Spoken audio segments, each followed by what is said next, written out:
Hi,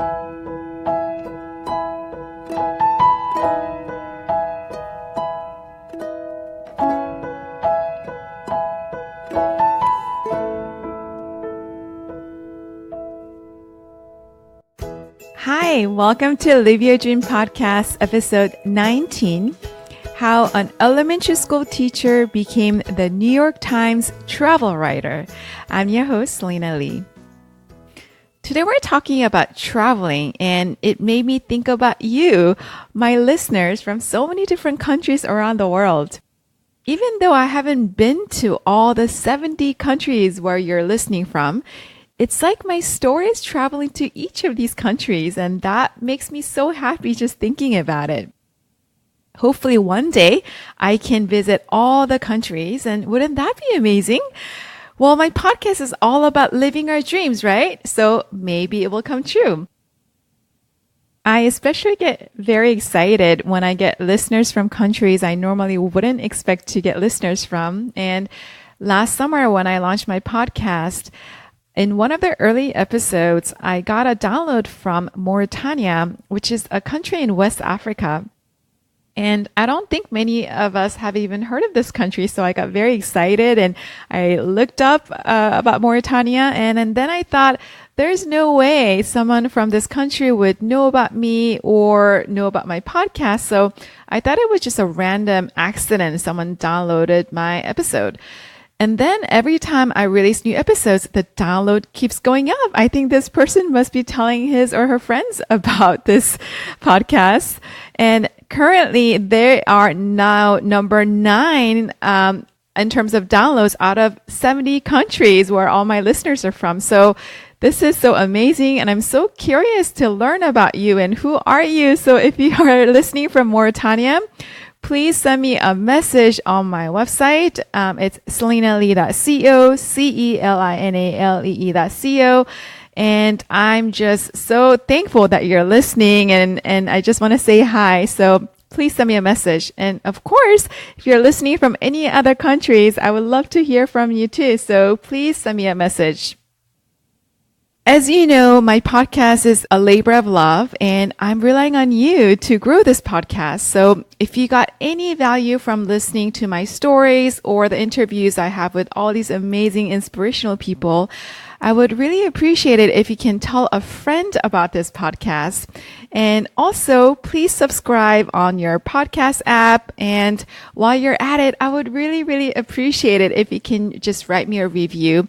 I heard that people usually decide to listen to a podcast after it was recommended to them. So if you can just take a few minutes to write me a review, that would really, really help me to get discovered by new listeners.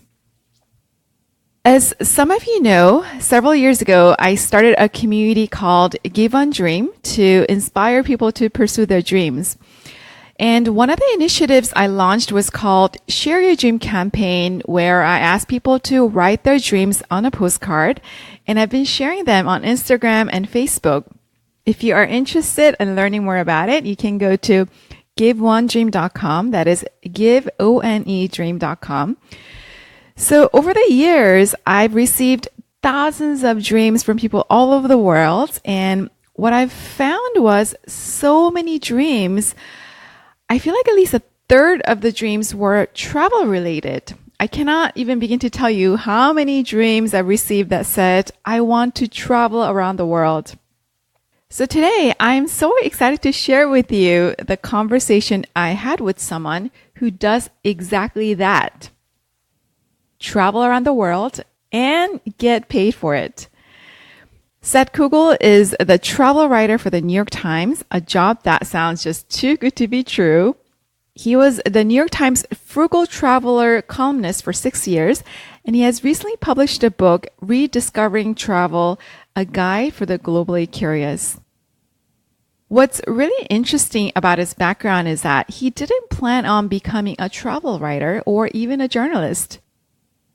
His first job out of college was actually a third-grade bilingual teacher in the Bronx in New York City. And then after getting his master's degree, he then worked in an immigrant services project for the city of New York. You'll hear about how a conversation he had with a college friend encouraged him to take a writing class, which then led to him becoming a freelance writer for the New York Times and then a travel writer. He talks about how he turned his hobbies into his job, like learning new languages and traveling. And you'll also hear about the unusual and kind of crazy ways he learned Portuguese and Spanish. Another fun fact about Seth is that he's also a YouTube star. He has 2 YouTube channels, Globally Curious and Amigo Gringo in Portuguese.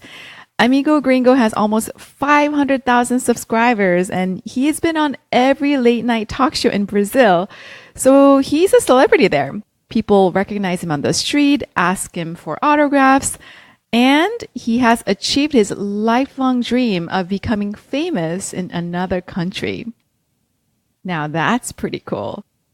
Recently, I went with Seth on a Korean food tour in Queens, New York, because he was writing a story for the New York Times.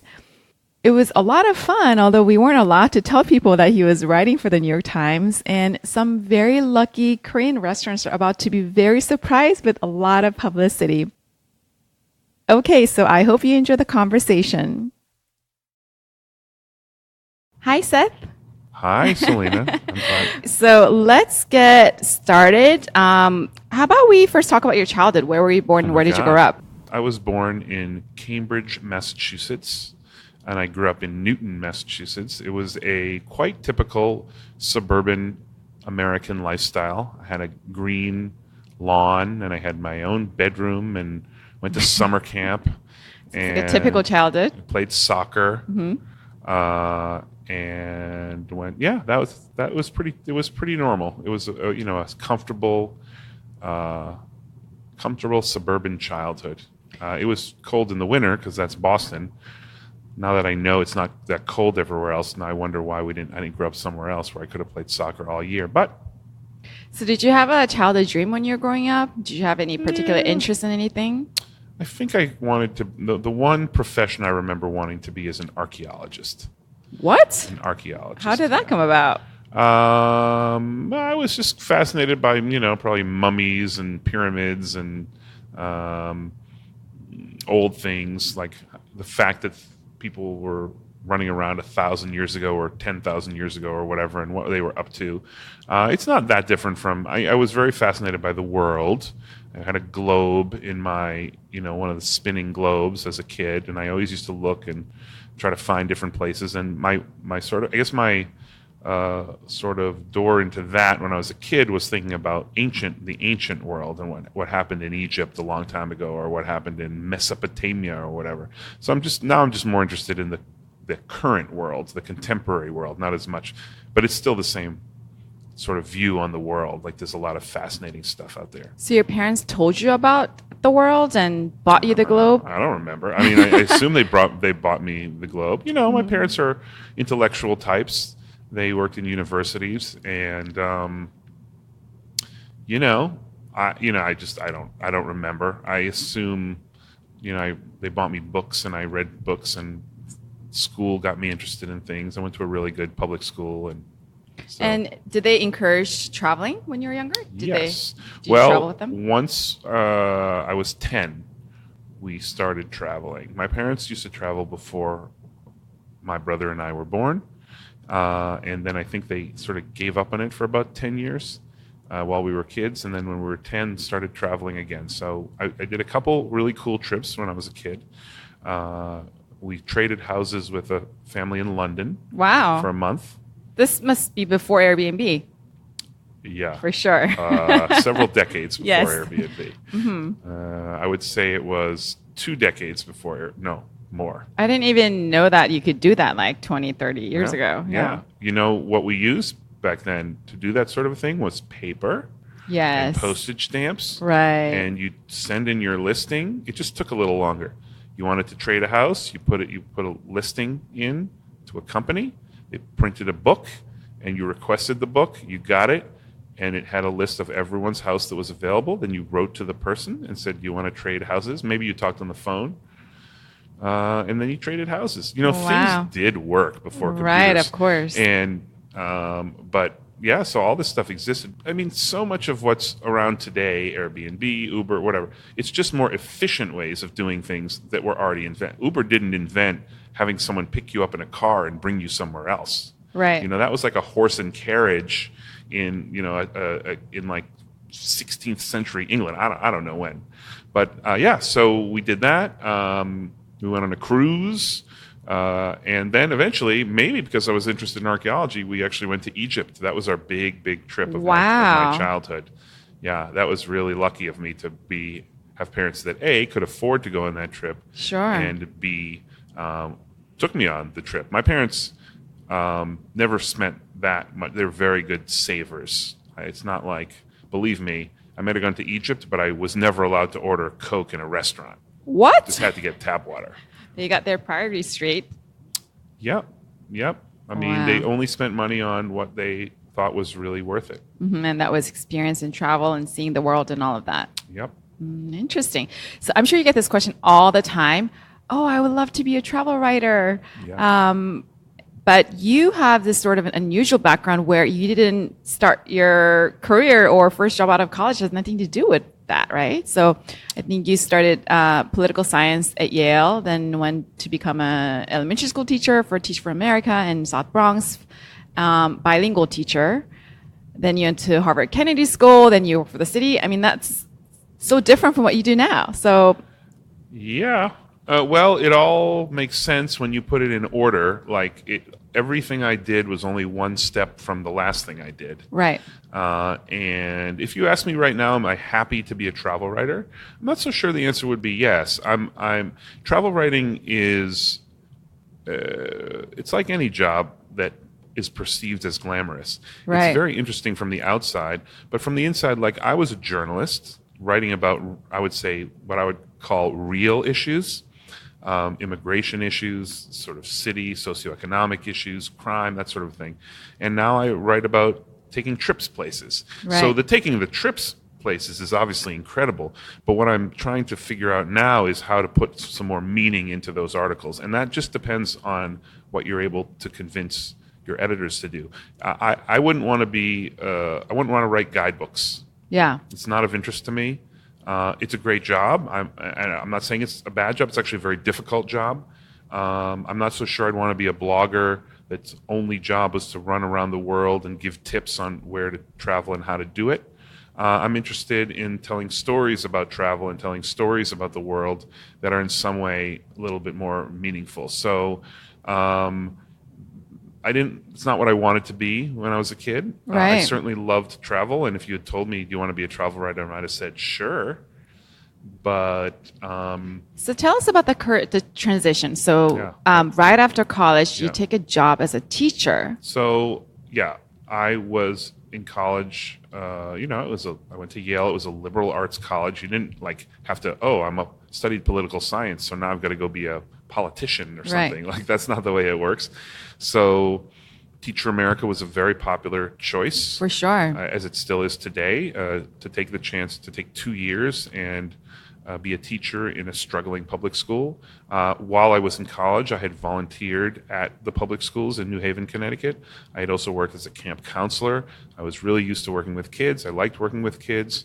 I liked the idea of working with kids in a low-income community because that's what I had volunteered in New Haven, and I found it was really fun and gratifying.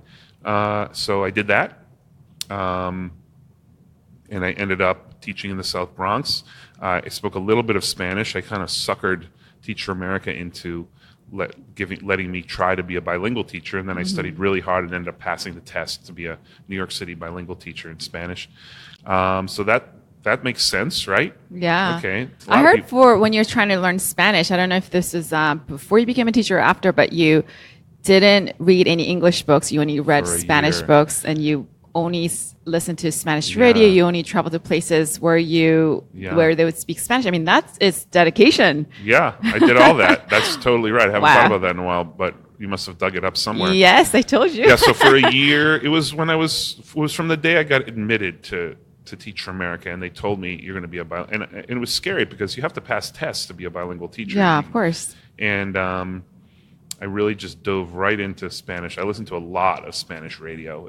Radios today. I might listen to podcasts or whatever.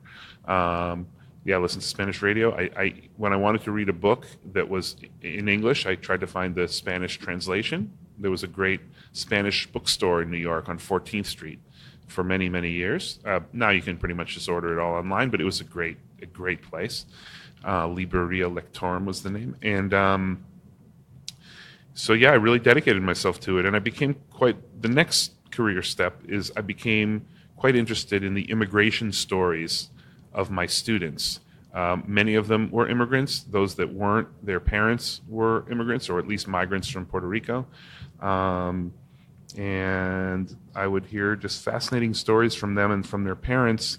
And at one point, I got invited to the Dominican Republic by the parents of one of my students who was going to be returning for the first time to their home country since immigrating to the United States. And so it was very dramatic. I went with them on their first trip back to their country. Wow.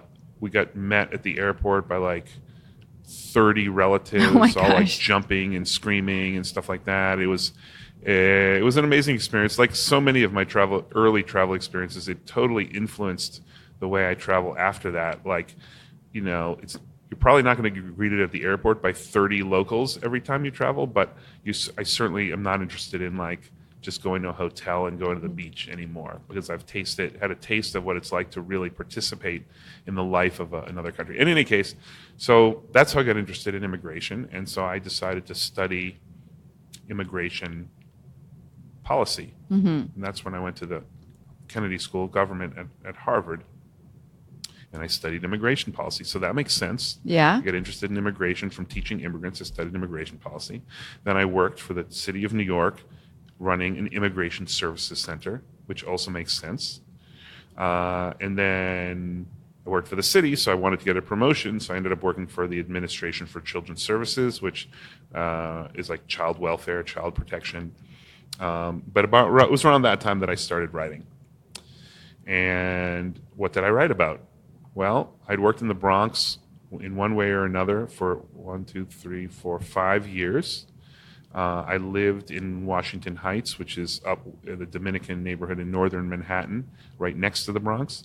So not surprisingly, when I took a class and started to get published, I found that what I knew about was the Bronx, and especially Latino communities in the Bronx. And so that's how I got started writing for the New York Times. I wasn't qualified to write for the New York Times in any way, except that I had lots of good ideas about stories in the South Bronx, in the whole Bronx really, but mostly in the South Bronx. And I don't think that they could resist the ideas because no one else was giving them these ideas. Right. So that's how I became a journalist. And then the step from being a journalist to a travel writer is not very much. It just took an editor that liked me to become the travel editor at the New York Times, which happened about 5 years later. Purely by chance.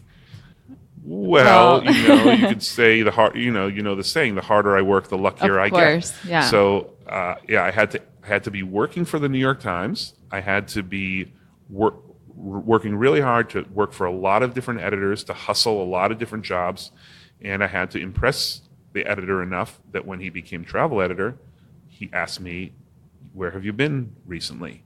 Yeah. And it turned out I had just been to Brazil for the first time, learning Portuguese in much the same way I was learning Spanish. I had been listening to the radio over the internet in Portuguese like for a year. So you started wanting to learn Portuguese because I heard somebody was like, "Hey, you speak Spanish already. Why don't you learn Portuguese?" You're like, "Okay, sure." That sounds funny to people, but those of us now if you're out there and you speak Spanish and Portuguese, you probably did the exact same thing. Mm-hmm. In the United States, hardly anyone speaks Portuguese. But if you go to Brazil and talk to every American journalist down there or musician or whatever, 99% of them learned Spanish first, went to Brazil, and just picked up Portuguese because it's very similar language. It doesn't sound the same. So it is hard to get used to the pronunciation. But, it's pretty similar. And I had a friend who was trilingual. He worked for Toyota, spoke Spanish and Portuguese at work because he covered Latin American markets. And he's like, you just got to learn Portuguese, Seth. Brazil's a huge country. It's over 200 million people. You already study Latin America and work with Latin America. It would be really good for you. And I took it as a challenge, and I did it. And so a year later, I was on a boat down the Amazon River with like 100 Brazilians. We're all sleeping in hammocks, and I'm improving my Portuguese by speaking to them every day. And that's what my first travel story was about. I think that story was so interesting. I heard you were planning a trip to Brazil. You were reading a guidebook at a cafe, and some random person comes up to you and it's like, hey, I know the best way to learn Portuguese. Yeah, well, he came up to me and said, are you planning to go to Brazil? It was a Belgian guy, and it was in the South Bronx, by the way. Interesting. Just to add a little texture. I was at lunch. I was having lunch while I was working on a story. Took a break. This guy had I think he had a furniture factory. He ran a furniture factory in the South Bronx. Anyway, he's a young guy. And he asked me, why do you want to go to Brazil? And I said, because I want to improve my Portuguese. And then he's the one that gave me the idea of isolating myself on a boat for 4 days with a bunch of people who didn't speak English. And it was a very, very, very effective way to learn Portuguese, but also a great way to travel. It's actually not that different from being surrounded by 30 relatives screaming at the airport. You begin to see a pattern in the kind of travel that I do. It's stuff that's much harder to do and harder to figure out how to do, but is in the end almost always worth it. Yeah, I think it's also interesting how you decided to be a writer because. So back up a little bit when you're working for the city, I think at the time, and you're like, talking to a friend, and she said, hey, you used to be a good writer in college. Don't you try that, right? Yes, I should say a Korean American friend. Just really? FYI. Wow, nice. I was complaining about work in a bar to my friend, which we all do, of course. Yeah, to friends. And so she really said, why don't you take a class? To be a writer, and that's how I met the famous Susan Shapiro, who taught and still teaches the class that got me published in the New York Times. So she may not even remember telling you that, or she may not, right? Well, she remembers because I reminded her of it, and I think it's in the acknowledgments of my book. So if she didn't remember, she does remember now. I think she remembers. I mean, she might not specifically remember, but she remembers us going to that bar and talking about careers. I'm pretty sure. All right. So what somebody tells us may make a big difference in our lives without that person realizing, or when what we say to other people might push them into a different direction without even realizing, right? So you could be listening to a podcast about what to do with your career, and you might hear some great advice. Like right now. Yeah, like right now. But your friends, it just, I think one of the big problems with people's careers is that they get stuck in a certain job and they're scared to try to do something new. And really, and that was me also, I very suffer from inertia like everybody else. But something as easy as taking a class once a week, that's not a big ask, to try to do something different. Right. If you don't have time to take a class about something you're interested in, I mean, maybe it's a wine tasting class and then you end up being a sommelier or something like that. Sure. Or whatever it is. So just finding the time to make sure you're not totally obsessed with your work so that you can explore other avenues. The best thing is when a hobby turns into your job. Absolutely. And that was certainly the case for you, right? That's definitely the case for me. I mean, you could look at it in a million ways. Learning languages was a hobby for me. That turned into a job. Traveling was a hobby for me. That turned into a job. Interacting with people from other countries, whatever you want to do. Now making little videotapes, whatever, like I did when I was a kid. Now I have a YouTube channel. That's right. So I think that would be something that a lot of people would love to do. How do you turn a hobby into a job? How do you do that?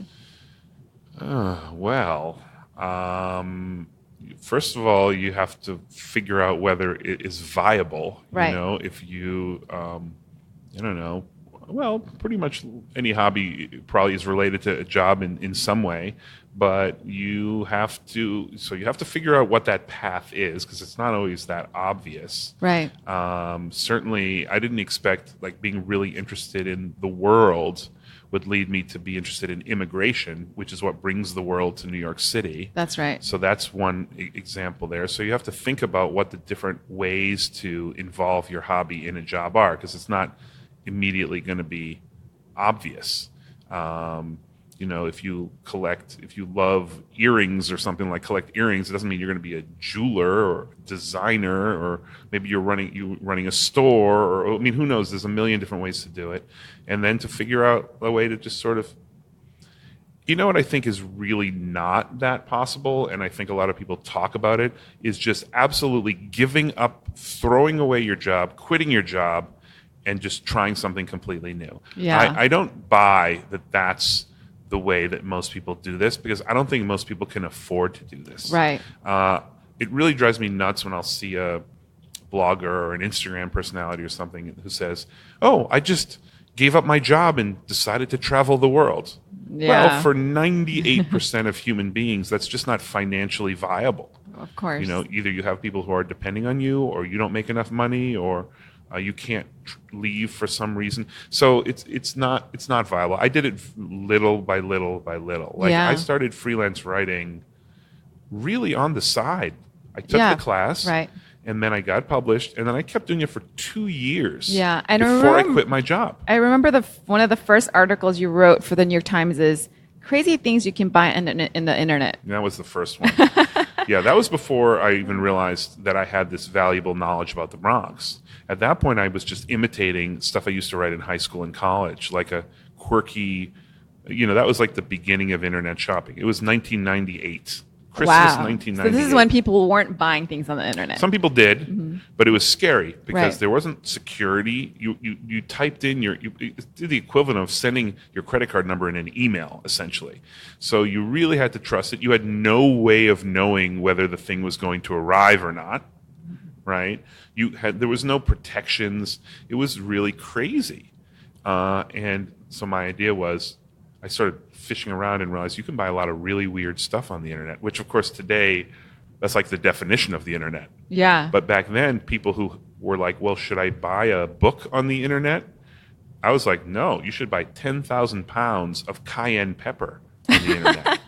You should buy a pre-written speech for a dentist convention.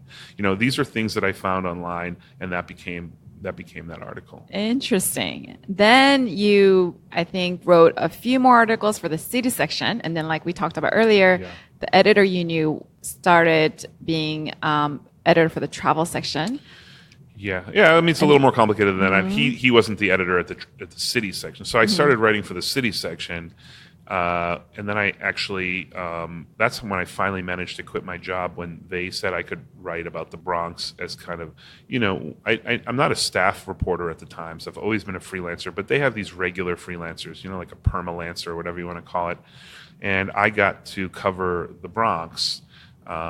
And the thing is, though, I didn't get paid enough to just cover the Bronx. So I scrambled and tried to write for as many parts of the Times as I could, as well as other magazines. But once you're inside of an organization, it's just easier to find other stuff to write. So the guy that became the travel editor was actually, he edited a column about vacation homes for another section of the paper. And I would interview people about their vacation homes. It was the weirdest gig ever. So there'd be a theme like, okay, A-frame houses, or houses with boat houses attached, or houses on a mountain. And then I have to find somebody interesting somewhere in the United States who owned a house that fit that description, that was their second home. And not even just that, but they had to be able to go there to take a picture at their home in the next few weeks. Like, in other words, if it was the middle of the winter and someone had a beach house, that wasn't going to work. Wait, so how do you find these people? Well, that was an interesting question. A lot of what I did was I went through realtors.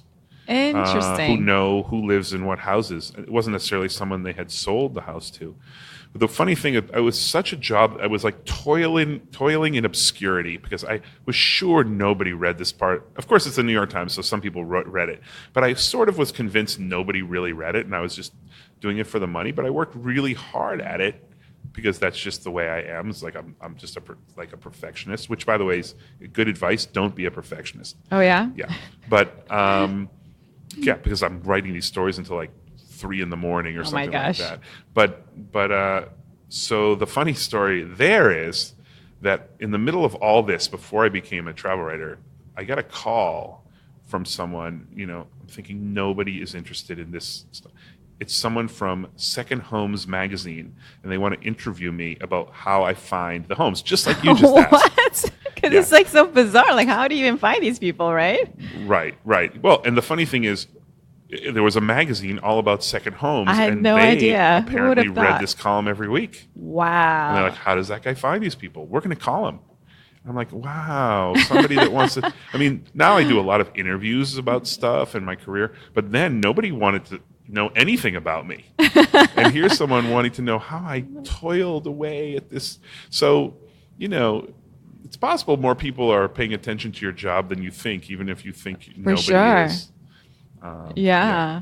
But that's super interesting. So then you were doing that, and then you started, I think, writing about traveling in New York. So you're this travel writer, not traveling. Yeah. You're writing about New York. Taking all my best lines. Yeah, I was the travel writer that didn't travel. Told you I did a lot of research. Yeah.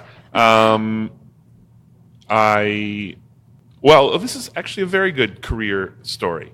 So I was writing occasionally about travel. It was not my job yet. I was mostly still writing about the city. And the editor said, hey, we're thinking about starting a new column about what's going on in New York 8 weeks from now. And the idea was that people in the travel section don't live in New York. They would figure out when they should go to New York based on this column saying what's going on there in a couple months. And I sort of thought to myself, that is a horrible idea. Like, I just couldn't imagine it. And I'm like, I got to think of something better. So I actually thought of this concept for the column. This is just over the weekend or whatever, after I had this conversation. And I thought it would be, New York City has there's a million different angles and ways that you could slice up New York City, slice up the Big Apple, so to speak. Yes. And wouldn't it be cool if every week we wrote about just a specific cross-section of New York City? So it could be small parks or Thai community things or whatever, unknown museums. And I actually put together a proposal for this column. He didn't ask for it. And I said, this is what I think the column should be. I don't think that's a great idea. And he said, oh, I like that idea. Let me talk to my boss. And then he came back to me and he said, do you think you could write it 52 weeks a year? I mean, do you have the time to do that? Do you have the time to be a columnist for the New York Times? Yes. Of course. So I created a column. Wow. And the way I created it was I heard someone who have an idea that I thought was not a good idea. Mm-hmm. And I aggressively said, I think I have a better idea. But I did it in the form of a written proposal. Right. So you created an opportunity for yourself. Right. Wow. And in a way, that was my first high-profile job at the New York Times. Because, when you write for a newspaper or for anything these days, your name is on it, but nobody really looks at who wrote it. Nobody really looks at the name of who wrote it. It's when you start being able to express some of your personality and you have a column or you have a video series or something like that, that your name begins to become a little bit known. Yeah. You did that for a while, and then you started to do more travel writing. I think you became a frugal travel writer. Well, there was a piece in between there. Mm-hmm. Okay.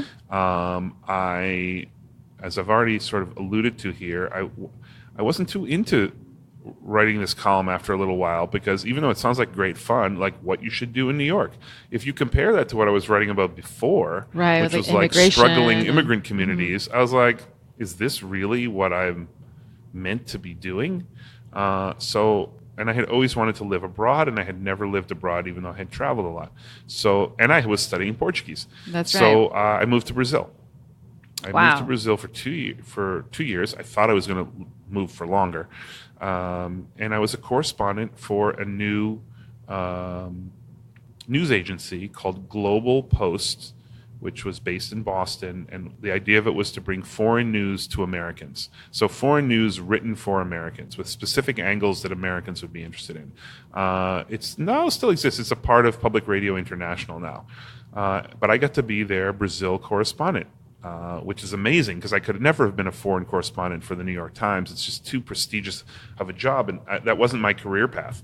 If you're going to do that, you have to write about business and then write about police and then write about whatever and work your way up. So I got to live and really improve my Portuguese and have the experience of living in another country, which is incredibly, incredibly valuable. Most people do not imagine how difficult it is to get used to the systems of another country. It's not so much about the food or about the language. It's about how to get things done. Yeah, how to rent an apartment. Yeah. How to, who's going to fix your computer if it breaks? That's a big one for me. Right. I mean, who to trust. Who to trust is a huge one because all the signals, everything we learn living in the United States throughout our life's experience, we figure out when we can trust people and when we can't. We're not always right. Right. But we're kind of right. Like you go into a repair shop and you just get the sense that something's wrong there. And so you take your computer to another place. When you move to another country, all bets are off. That's right. You don't know the signals anymore. So it was a great experience. But after 2 years, the same editor came back to me and offered me the Frugal Traveler columnist for the Times. Wow. So I left Brazil. So what was the first story you wrote about for Frugal Traveler? First story I wrote about is how I almost lost my passport on my first trip as Frugal Traveler. What? Yes. I left it in the airport bathroom. Oh my gosh. Yeah. It was not for my first trip as Frugal Traveler. It was for a trip I was taking before that. But if I had lost my passport, it would have taken forever. I was in Brazil. Right. It would have taken forever to get a new passport, and I probably would have missed my debut trip. So miraculously, at the Sao Paulo airport, Guarulhos airport, someone turned it into the lost and found. Wow. And I got it right back. But that doesn't happen very often. That's amazing. Yeah. People like American passports. They'll probably steal it and think it's valuable for some reason. I don't know if it is, but so that was my first story. I tended to write a lot about how things went wrong on my travels. It's kind of one of my themes about writing about travel is to not pretend that travel is this amazing, incredible, 100% joyous experience. Right. And it never is, really. It never is. but people want to pretend like it is. Well, and there's a reason, because if you watch travel shows on TV or read glossy magazines about travel, that's pretty much what you get. For sure. And if you're a writer or if you're a TV host and things go wrong, but you don't show that. So I was always sort of I guess I just wanted to be sure people didn't have the wrong idea about travel. And I don't mind making fun of myself. So I would often write about various mistakes that I made when traveling. Yeah. And I think people appreciated that. I think we all kind of know that travel is hard. And so we recognize it when we read it, but we still like to just, watch Anthony Bourdain reruns or look at beautiful pictorials in magazines like Condé Nast and Traveler or whatever. So how do you write a column for the Frugal Traveler? So do you pitch like, hey, I think I want to go to Brazil and, can I do a story there? And you plan out the whole itinerary and Yeah. Well, I did it for 5.5 years, and it was different at the beginning than it was at the end. So at the beginning, pretty much you had to give your ideas to the editor and negotiate back and forth, and there was a lot of rejections and that sort of thing as we got to know each other. But once I figured out what the column was about, once I figured out what they wanted, you end up you give them ideas, or sometimes they give you ideas, but usually you give them ideas. You have to justify it. Why is this going to be an interesting story? You can't just say, I want to go to Vietnam, That's just not how it works. You have to say, this is the specific angle I'm working. So, for example, I really wanted to go to, of course, what you really want to do is go to Vietnam. So Right. I wanted to go to Africa. I hadn't done any stories on the entire continent of Africa during my stint. And I'm like, but how am I going to get them? So there's a lot of things I wanted to do. I wanted to see like the country of Swaziland, which actually I think has a different name, like Swaz something or other. But this tiny little country in surrounded by South Africa and Mozambique, and I wanted to go to Mozambique as a Portuguese-speaking country. I'm like, they're not going to just let me go to these crazy places. So my idea was, I'm going to figure out how to do the cheapest possible safari. Wow. And I didn't even know if it was possible to do. To me, and I think to most people, when you think about going quote unquote on safari, which is not what they call it there, but you think you're going to have to hire a tour company that's going to bring you and take you in a van and have a guide and set up like tents for you or like luxurious tents, or going to have you staying in some luxurious lodge. And I quickly found out that you could actually do it by yourself, more or less by yourself. And the way I did that is I asked some South Africans. I asked a friend Right. who had lived in Africa, and he said, yeah, just do what the South Africans do. And what they do is essentially take a camping trip. They load a tent into their car and they drive to Kruger National Park or whatever, set up, there's campsites there. They're protected by electric fences, so there's no like lion is going to eat you. That's a good idea. And then you drive your own car through the game park. So you have to pay to get into the park. You have to pay to use the campsite. But I think I determined that a couple could do it for $125 a day. So two people, Wow. $125 a day. You compare that to what a big company. Anyway, so the yeah, point I heard is, it costs a fortune. That's what I heard. right. So the point is that I came up with this idea, and that I think was irresistible to the editors. So I had to come up with an original idea, and it turned out to be a really, I think, really good story. It's still up online. I think it's called DIY Safari or something like that. And so that's kind of how it worked. But then I got to do all the other trips around it, because once you're in Africa, so I went to Swaziland, I went to Nice. Mozambique, I went to, I really wanted to go to Cape Town Yeah. in South Africa. Everyone loves Cape Town, but my editors are like, too many stories about Cape Town recently. Sure. So I instead went to Durban, which is kind of like a poor man's Cape Town. It's a coastal city that's cheaper. And so it's funny, what I found is now there's a lot of really, like, I have never been to Cape Town. It's it's probably the top city tourist attraction in South Africa, and yet I've never been there. This is true of a lot of things. I had never been to Lisbon, even though I did a bunch of stories on Portugal. Interesting. Just too much is written about Lisbon. So I filled in some of those gaps since then, but I'd been to a lot of weird places, but I had not been to a lot of really mainstream places. Famous, popular. But that's how the job destinations. worked, more or less. It was a back and forth. My editors were, I got lucky, I guess, because just extremely friendly and helpful people. And so we did it. They didn't always take my ideas, and they didn't always give me as much money as I wanted, but it was a collaborative effort. So is everything you see in a major publication. I mean, the editors are involved as much as the writers to a certain extent. Yeah. So how do you define frugal traveler? Frugal. Yeah. There's no number attached to it, because if there were like $50 a day, Right. that would vary so much by country Oh, absolutely. that it wouldn't even be worth anything. So to me, a frugal traveler is someone who only spends money when it's really worth it. Got it. So what do I mean by really worth it?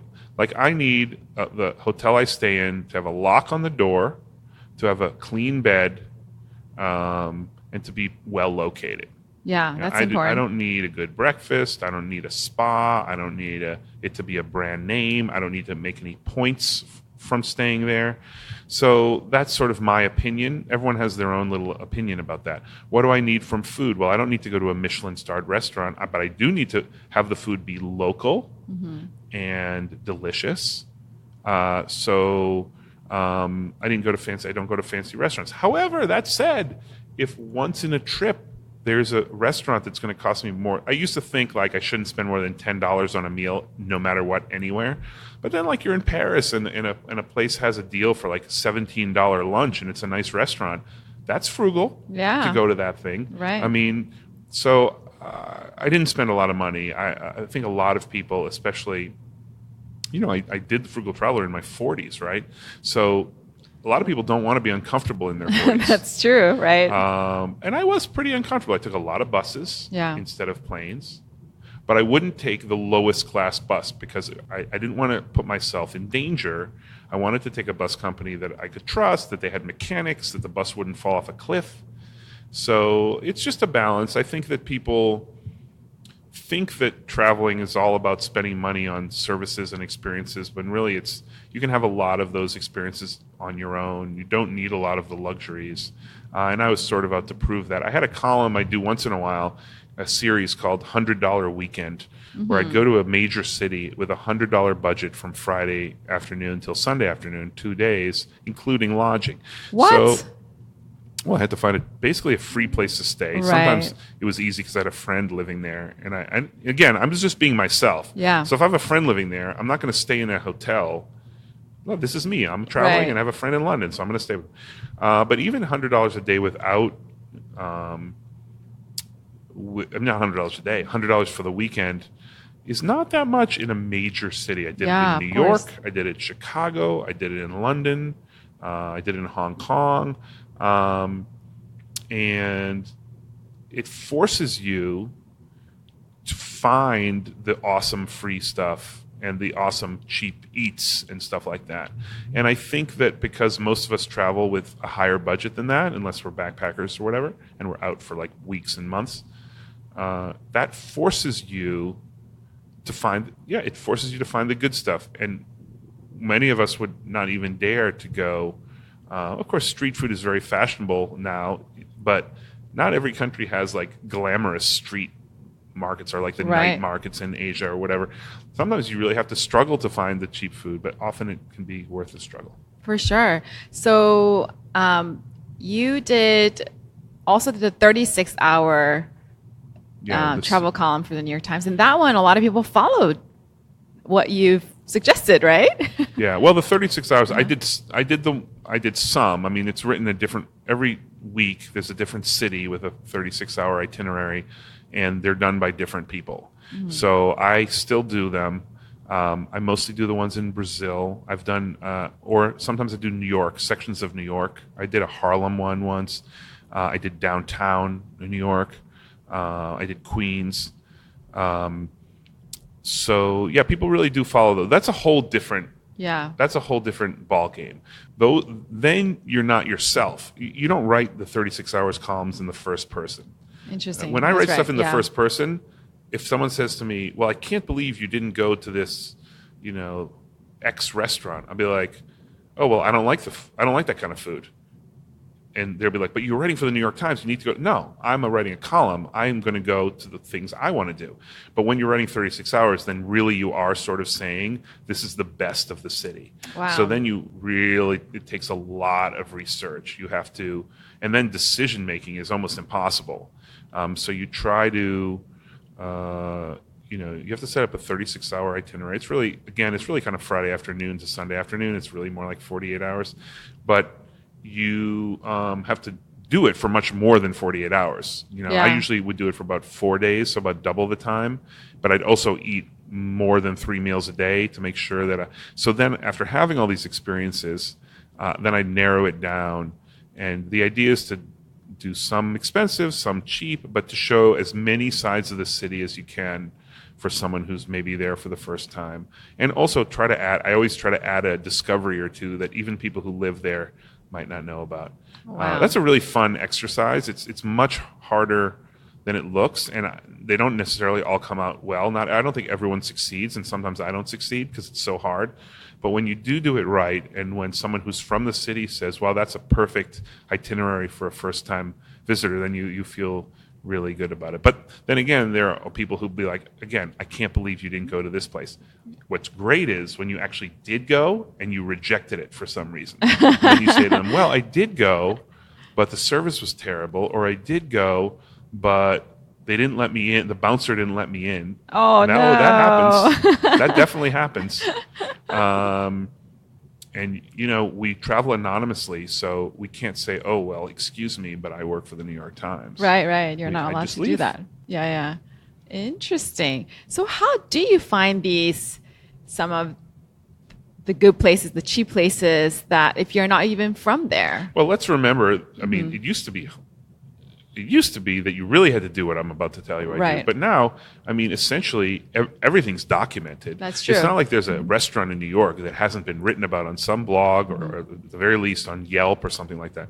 But the question is, then you have thousands. How do you find the right one? Right now, there's too many to choose from. There's no real secrets anymore about like the existence of a place. What you have to do is figure out what's really worth it, because if 100 or 1,000 or 10,000 people go after you, they better have the experience that you told them that they're going to have. So, I mean, it basically revolves around finding people in the city whose taste you trust. It's like any kind of journalism, really. You need the right sources. Right. So, it's much harder in a country. I've done 36 hours. I did one in Oxford, England once. Oh, I did a study abroad there when I was in college. Well, too bad I didn't talk to you before I did it. So that's a little harder. Then I don't have any friends there. So then I'm looking, who do I know in London who might know somebody in Oxford? Or can I find a blogger who writes about food but who's based in Oxford? Or can I talk to somebody at the university who is not going to be like trying to just tell me what I want to hear and give me the truth? So you sort of look around and talk to one person, and they lead you to another person, and you come up with this massive list of things you might want to try. And then from there, well, then you can read about the places online and see if they sound like what the person said they sound like. And then you put it together. It's much, much easier when I do Sao Paulo in Brazil, which I've done 3 times. The place so well. Well, I don't necessarily know, but I know exactly who I can trust because I have so many friends and contacts down there. I mean, one thing that's easy to do is to just get in touch with a local restaurant critic, for example. But in Sao Paulo, I know which restaurant critic I trust. Right. So I don't even have to like think about which one of these guys I want to talk to. Right. Speaking of Brazil, you are a celebrity there.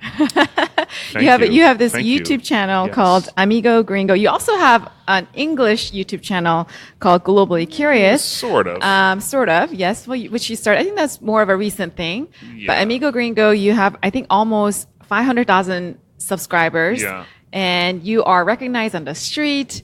Yeah. You've been on, I think, all the late night television shows. That's pretty much true. So that's pretty cool. It's pretty weird. I long ago had this idea that I wanted to be famous in another country. Wow. Because it's horrible to be famous in your own home city, because you just don't, you want to be able to walk outside without having to get well dressed or like comb your hair or something like that. Right. So when I'm in Brazil, I always know when I walk out on the street that somebody might recognize me and ask to take a selfie with me and then post it on their social media. Wow. I consider myself a very minor celebrity. So like a R-list celebrity. Like I'm not even an A, B, or C list celebrity. But I do get recognized, not all the time. How does it make you feel? You're like, oh my God, I'm famous. Well, at first it was really fun.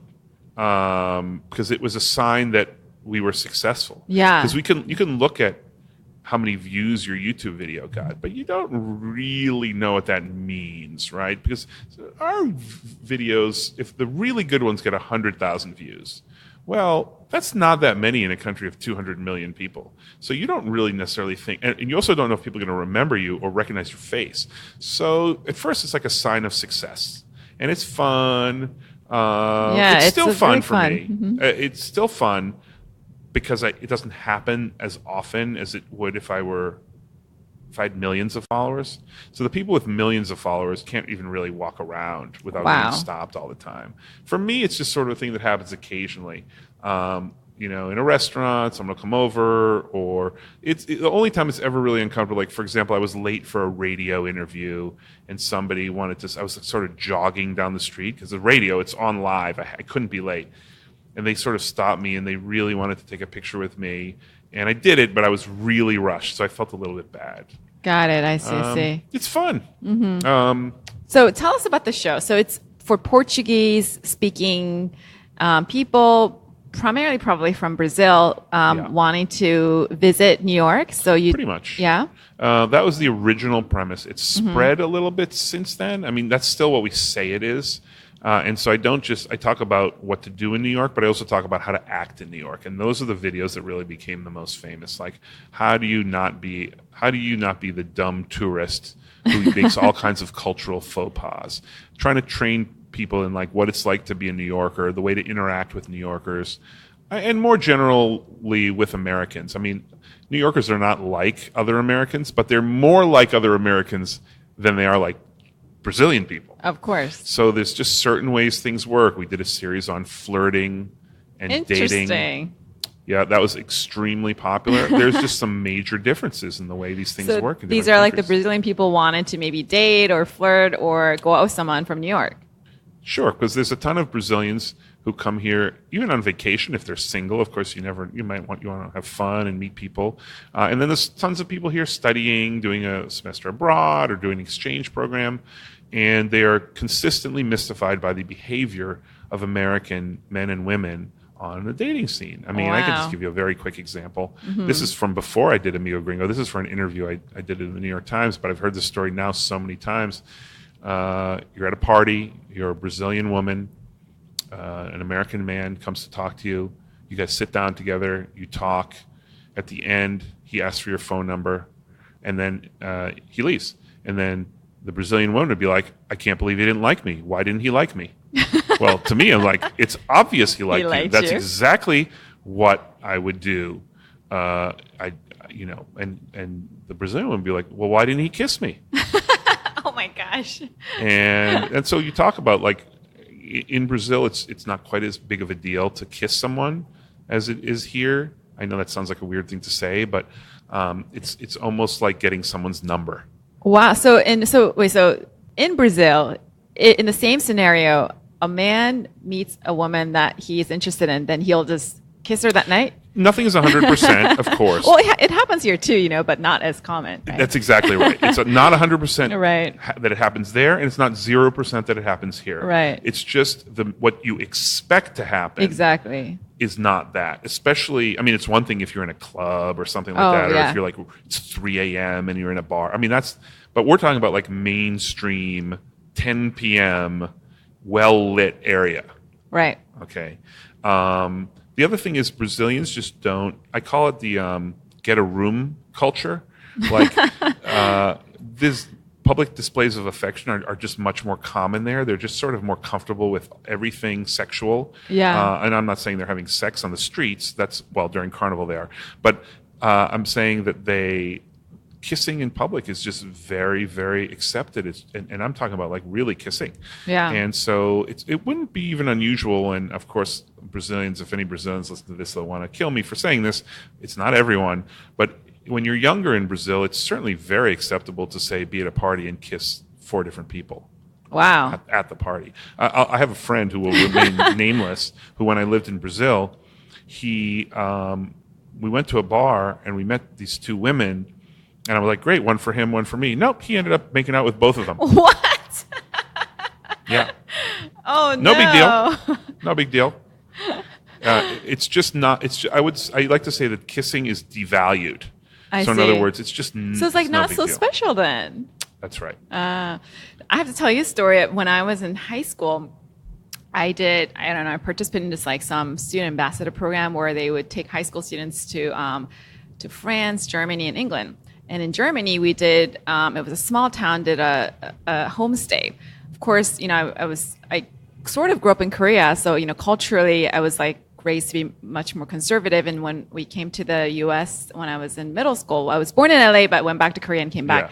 Yeah. I was shocked at how the students would like kiss and make out like during like break time, and I was like super interested. I was like, oh my God, I can't believe this is like happening, right? It's like you were watching a porn. I mean, yeah. I mean, that was how it felt like, because you don't do that at a school in Korea.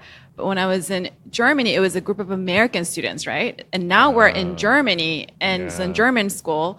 And now I'm part of the American high school students. So you're just like making out with everyone. Well, I was watching.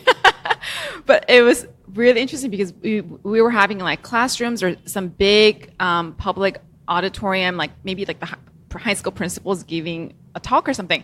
Then there are German students just like making out, like literally in the middle of the speech, and nobody looks at them and nobody cares. And I remember all the American students were so shocked because that is like at a different level of Right. yeah. So it's like surprising how, people think about It's kind of like what I said before. Like when you move to another country, there's all these things. You expect some things to be different. Yeah. But what really is hard is the things you didn't even imagine could be different. right. And they are different, and you have to get adjusted. And that's what my channel tries to do. I We see. we did one on house guests. When you go stay at somebody's house in the United States, you should bring them a present.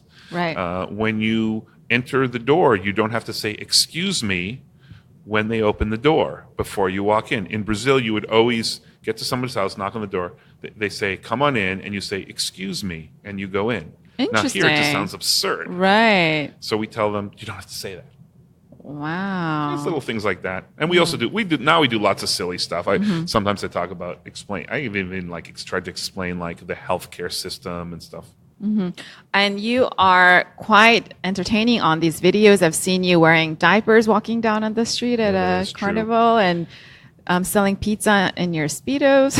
Yeah, well, this deserves a little bit of explanation because this is not seen as very dignified for a writer, especially like for the New York Times. But there's sort of an ongoing joke on our channel about Brazilian bathing suits. Brazilian bathing suits are very skimpy for men and for women. Really Yep. interesting. So, well, one thing about Brazilian female bathing suits, which I'm a little bit more interested in than I am the male bathing suits, is just how much of your buttocks is revealed. Wow. So I would say, in my scientific study, I would say it's very rare for more than 25% of the square footage of the female buttocks to be covered.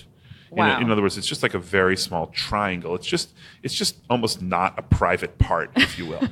So, in any case, I made a joke about Brazilian men's bathing suits, which are kind of like Speedos. The word for them is sunga. They're kind of more square than Speedos. Speedos are a little bit more like triangular, I guess. But so at one point, I was wearing secretly a sunga under my clothes, and we had put the camera so that you couldn't see what was below my shirt. And at one point, I flip up my shirt, and I'm wearing a sunga, and it fit the narrative. But weirdly enough, that was towards the beginning of the channel, and they got a screenshot of that, and they put it on the homepage of one of the biggest newspapers in Brazil for the What? article about me. Oh my gosh. So the idea that I wore a sunga in the show, even though I only did it once, became an ongoing thing, and people would write in. In YouTube, people just write in. They're like, "When are you going to wear the sunga again?" So we turned it into an ongoing joke. And No wonder you're so famous. there's a few weird things about. We also have this phrase that we use, which basically means, what's your policy on swearing on your podcast? Am I allowed to say that? Yeah. So it basically means like that fucking asshole or something like that. But we use that to describe dumb tourists, and that phrase, which is pretty strong, became our sort of slogan. Like everyone's always calling everyone that, Interesting. and that sort of offends people. So there's all kinds of weird little. We've sort of invented a world where things work a little bit differently. And sometimes it can be embarrassing. But I'm pretty sure that people at the New York Times have seen these videos, and I think don't that they, seem to mind. in a way, admire them, like the fact that I'm able to operate in a different medium, in a different country. It's hard to criticize exactly. Right. It's weird, and it might be a complete waste of my time, but it's interesting. Yeah. You have a new book out called Rediscovering Travel, and Yes. it's so interesting the way that you approach travel. I know you have mixed views about how to use technology. Yeah. So tell us about that. Basically, when I was doing the Frugal Traveler column, I observed even more, remember I said that like just writing about tips about a place is not really exciting to me. Right. It was very interesting to me to watch other people travel. Yeah. Like to see how other people act. Because I've just grown up in this, you got to meet people, you got to have an experience with families and go to people's houses and sort of experience real life. Right. And that's not easy for everyone. I've learned how to do it since I was a kid. Yeah. But it's And not I easy. thought it was interesting that you write that it's actually still not easy for you to talk to random strangers. Yeah. So what are some tips to be able to talk to strangers and locals during travels? Well, I mean, just to go back just for a second. So the idea of the book is to try to help people be better travelers and have more real life experiences, and to use technology, but only use the good parts of technology. Don't let it overwhelm you, and to realize that most of the best travel stories are accidental. And yet we're so obsessed with over planning. So one of the ways this happens is you meet people, right? So it's true. I'm very uncomfortable going up to strangers and starting conversations. I mean, many of us are. People just don't believe that I am, because I like public speaking. I don't mind, being on a podcast. I don't mind talking to a lot of people, but those are people who chose to be with me. Right, that's true. You're listening to this podcast, and if you didn't like it, you shut it off already, right? Or if I'm speaking somewhere, well, the crowd is supposed to be listening to me. But when it's just you and someone else, I mean, also this is true. Like I never like to like approach women in parties or bars or anything. It's very uncomfortable. But you have to force yourself to do that. Not the women in the bars, but you have to force yourself to talk to strangers. Not that. And so there's a lot of ways to do it. The first thing that is the most basic thing is it's very easy when you're from another place. You just ask them a question. Or as I say in the book, smile and ask a question. How do I get from here to there? Forget that you have Google Maps and that you already know. Just ask them, because maybe there's a better way to go. And maybe they'll be like, oh, where are you from? Et cetera, et cetera. So that's one thing, is just to always be asking questions to people. And it's not like being at a bar and trying to hit on somebody. You don't have to come up with a clever line. You just say, do you know where is a good place to eat around here? Do you know how to get there? How do I get to the subway? Which bus goes to there? Not every time, and not even 1 in 4 times, but 1 in 10 times, it's going to lead to an interesting conversation. Yeah. So you've got to do it 10 times to get to that one. That's one. Another one is to travel on purpose to places that have fewer tourists, because this is like my number one rule, which I just am so convinced this is the most important rule about travel, is that how kind people are to tourists is inversely related to how many tourists visit their city or their country.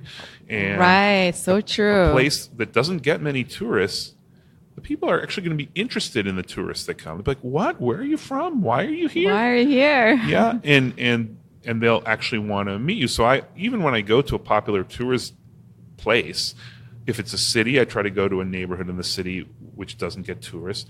A lot of times I'll try to get a car and drive out of the city into smaller towns. If I'm driving on a highway and I see a little sign that says this town there, and I look in the guidebook and there's no mention of the town, I'll probably turn off the highway and go there, because it's just like I did that in Sardinia once in Italy, and it's almost too easy. You go to a little town that has very few tourists, and then all the old men are sitting in the square, like stereotypically you would think in an Italian village, and of course they're like pounce on you almost, and they want to talk to you, and they want to give you some of their food or wine or whatever. When you go into the little restaurant there, and in a touristy place, they'll be like, here's the bilingual menu, here you go. But they're like, what are you doing here? Yeah. So that's another one. And just one more thing. The third thing is, if you're traveling with somebody else, it's especially tempting not to talk to other people. Yeah, because for you have someone to talk to. Right. So I always tell people to just create a little peer pressure. Agree that every day each of you is going to talk to 5 strangers, no matter what. Yeah. And force each other to do that. Right. I had this experience where I was traveling to Rio, and of course I don't speak Portuguese, and I was with my family, and we just walked into some random important looking building without knowing what it was, and there were some like really important meeting things going on. Of course, I had no idea what was going on, and then I was this like confused girl, and I just talked to some guy who was at the building, and he looked important. He had all these keys, and he had keys to every single room. And he motioned us to like, come here. Cause I guess I don't know. I was like non-threatening looking person. I was like confused. I just like walked in. He's like, come here. And then he, went and showed us a tour of the whole entire building. What was it? Did you ever find out what it was? No, I think now that I think about it, it was like a city hall or something. Right. But there were all these like press things going on, people giving speeches, and obviously we're not allowed to be there. But for whatever reason, he looked at me and he's like, just like come in, and he like showed me all these like different rooms. So to this day, I will never forget that experience because it was just like some random very nice person who just to this day I don't know who he was and where we were, but he was yeah. Well, let's put it this way. I would imagine it wasn't a big tourist attraction that people were coming into because he's like, oh, cool, someone from somewhere else. Yeah, I think it was we got lost because just like walking around and I didn't know where I was going. And usually when I'm traveling with my family, they look at me for everything. And my mom's like, what is that? I'm like, I don't know. I just got here too. Yeah. So I'm just lost. And that's a great story. And that's a sort of story when you ask people for their best travel stories. Yeah, exactly. Just having this exact same conversation yesterday. Mm-hmm. The stories they tell you are never the stories about their perfectly planned day. Absolutely true. It's always when they get lost or when something went wrong or whatever. And so what I'm encouraging people to do in the book and giving them the tools to do is to not wait to get lost to have that thing happen. Yeah. Make it happen on purpose. Do random things. How do you do purpose. That? Well, I mean, a few of the things, the things I've already said, first of all. Not to be tied to a schedule, I think is very, very important. A lot of people will map out their day and they'll be like, we have to be here at 10 and there at 12 and at lunch at 1:30 and then blah, blah, blah, blah. And it's just very important when an opportunity comes up, like can you imagine if you had said, oh no, we have to be at our lunch reservation in half an hour. I can't take the greatest tour I'm ever going to have in Brazil. You have to be willing to say, okay, screw it. I'm not going to do what I had planned to do later. That's a really, really important part. And also to do, I think people should, even people who are going to a city where they want to see everything, should take it one day of their trip, or even half a day if you're only going to be there for a weekend, and pick a part of the city and just randomly wander around. And things like that are really bound to happen. Yeah. And to be open to them. And then once you're there, of course, then you want to talk to strangers. It all sort of fits together. Yeah. So it's like almost like we have to force ourselves to not plan so much in advance. Yeah. Or if you are willing to give up on your plans, feel free to plan in advance so you have a backup. Yeah. But don't be a prisoner to your plan. Be ready to do something else. One of the first stories in the book is me cutting off a highway into a pistachio orchard. Oh, I read about that. You read about that? So this was in Turkey, and I had been in this city called Gaziantep, Antep they call it, and there's another city down an hour's drive away, Sanliurfa. I'm pronouncing both of those completely wrong. And I just decided with one day left, I'm like, I'm going to get out of this city and going to go see the other city. And I've heard you really should see the city because it's all these sort of biblical site there and whatever. And so I'm just driving on this highway. I rented a car for one day, Turkey. I drove on this highway and I realized I'm driving through, on both sides of me are pistachio orchards, which is cool, right? I've never been to a pistachio orchard. And I've been eating baklava with pistachio for days. So I just cut off, follow a sign down a dirt road, and go into a village. And the third village I arrived at, actually, it took that long. Someone they saw me and right away invited me over for lunch. What? Yeah, literally. Just randomly. And they didn't even speak English. They just used sign language. Yeah, pretty random. Well, you have to understand, my appearance in this village, I may have been the first tourist there ever. Wow. Because I just randomly went there. It was a 15-minute drive off the main highway, which is not a really touristy part of the country anyway. And they're just like, stranger, you're coming over. Different countries. Well, that's another thing. Some countries have different attitudes towards strangers. Some countries, it's just part of the culture to invite people in. Yeah. And some countries, it's not. So if you go to the countries where there's this tradition towards strangers. Muslim countries are often like this, but not only. I would say that Nordic countries are a little not quite like that. Yeah. But that doesn't mean you can't do it. But imagine, what if I had been like, I really need to see this other city. Well, what if I had been like, well, screw that idea. I'm not going to drive off into the pistachio orchards, because if I don't see this city, I'm not going to see this famous biblical site. I was just like, screw it. I'd rather go to lunch. Well, yeah, and I didn't even know it was going to be lunch. But the thing that's so funny is when I turned off the highway, it could have easily been the case that 15 minutes later I got back on the highway. Like, it was so low risk to turn off that highway. That's right. And drive into those villages, because the worst thing that could have happened is I would have arrived half an hour later to my destination. Right. And yet people don't do that. They're like, we have to stay on schedule. We have to see all these things. Yeah. And the other thing is don't buy into these pre-concocted experiences. Yeah. Like, you can sometimes. There's certain things that you couldn't do alone. Sure. I don't know, zip lines, and maybe you're really into Italian cooking and you want to take a course in somebody's home, which is all, you're not just going to randomly run into a chef and they're going to do their own. So certain things, but you don't do it every day. Like, don't plan activities that seem like something that might happen to you randomly. Exactly what you're looking for won't happen to you, but something might happen to you. And people just tend to program everything. Yeah. And certainly you don't want to stay in any hotel or resort where the meals are included. Oh, for sure. Yeah, that's a big one. In so many parts of the world, even breakfast, so many hotels in the world, breakfast is included. And, it's almost unavoidable in some countries. But if it were up to me, I'd stay in a place where breakfast wasn't included, because what an interesting time of day to be experiencing a place when people are going to work. That is true. And when I lived in Lisbon for a month finishing my book, because I had never been there before, as I said before. And I bought my own breakfast. I bought stuff I stayed in an Airbnb, and I had stuff for breakfast. Then one day I just went out and had coffee and a roll at the little tiny cafe across the street.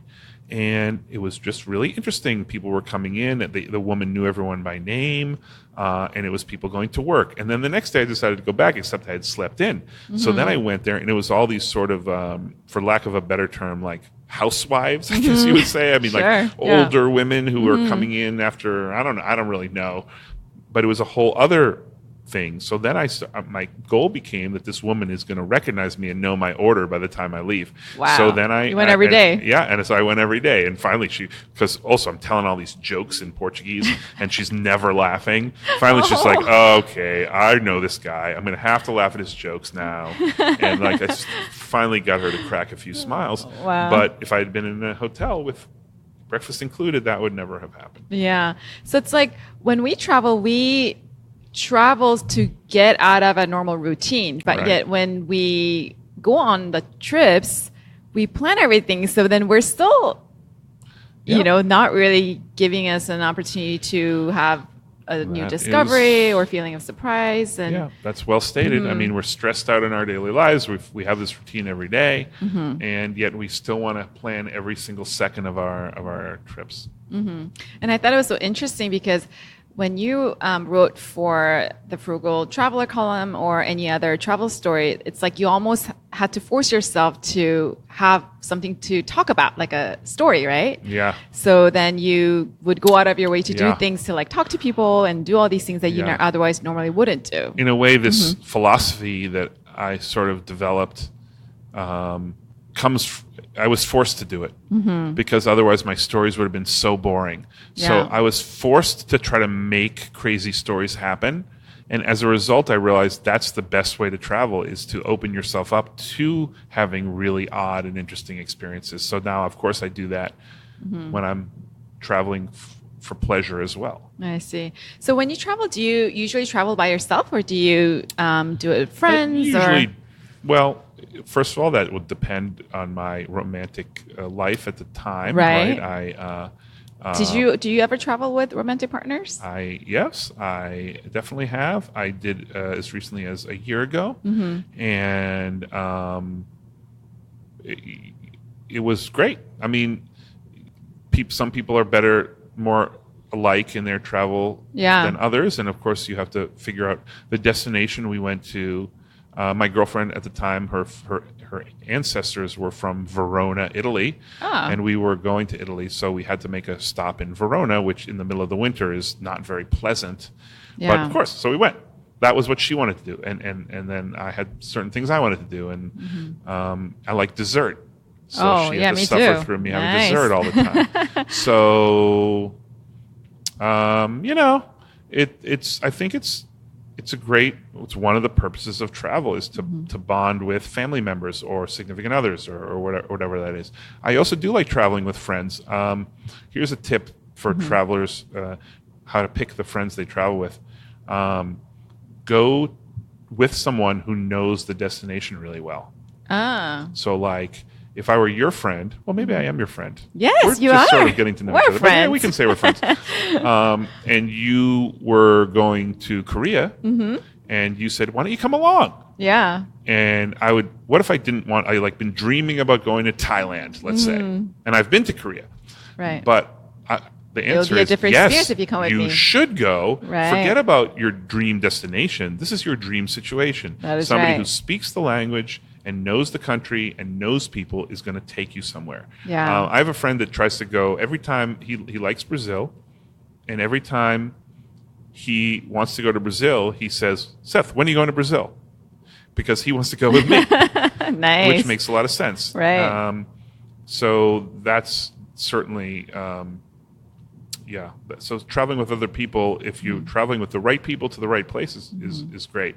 But there's a lot of compromising, of course. Yeah, of course, especially. I do remember, though, one time I took a trip to Milan by myself totally randomly because my sister was working in Germany during the summer. So we had planned this, like, we'll go to like Prague and then I'll spend the week when she had to work. But she warned me in advance that there was like nothing to do there, but I was like, oh, I'll figure something out. Yeah. And I went in the 5 hours, the first day I saw everything. I was like, oh my God, I'm going to like get out of here. She's like, nobody's stopping you. So I was like, I'm in Europe. Where would I want to go? And then at the time I hadn't been to Milan. So I was like, I'll go. So I literally just bought the plane ticket that day. And then I flew out the next day. And then to this day, I still remember it was like one of my greatest travel memories. I was there by myself. I didn't know anybody. I obviously didn't speak the language, but I would just like talk to this girl on the train, and she invited me to a party and like all these like crazy things. See? So it's just like by myself. Yeah, you got invited to a party. Fantastic. Yeah, it was like so random, but anyway. And people think that these things won't happen to them, and it's true that some people have a more of a talent of attracting friendly people than others. But everyone, you don't need, for a successful, great experience, you don't necessarily need to get invited to a party by a woman on the Italian subway or whatever, and you don't need to spend the day with a Turkish pistachio farmer. Even having little conversations or just getting a peek behind the counter at a store or this sort of things, everyone is perfectly capable of doing this by being really friendly and being really curious, and of course assuming, this is what I always tell the people who watch my YouTube channel, assume that when you go to another country or another culture, you're an idiot.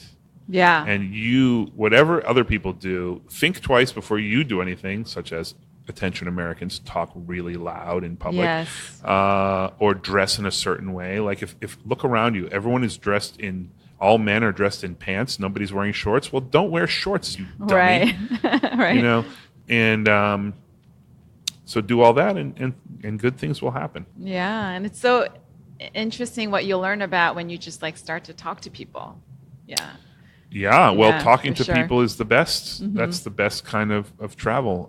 Another thing I always tell people is favor places where you speak the language. Okay, if your dream is to go to Guadeloupe, French-speaking island in the Caribbean, then go to Guadeloupe. But if you're going just to get away, get some sun over the winter, and your choice is Guadeloupe or Jamaica, and you don't really care, go to Jamaica, because there everyone speaks English. Right. So you have a much better chance of making friends and getting invited to things and doing something different, or even if you go to an all-inclusive resort, the worst thing you could possibly do, at least in Jamaica, you can have conversations with all the staff. Yeah.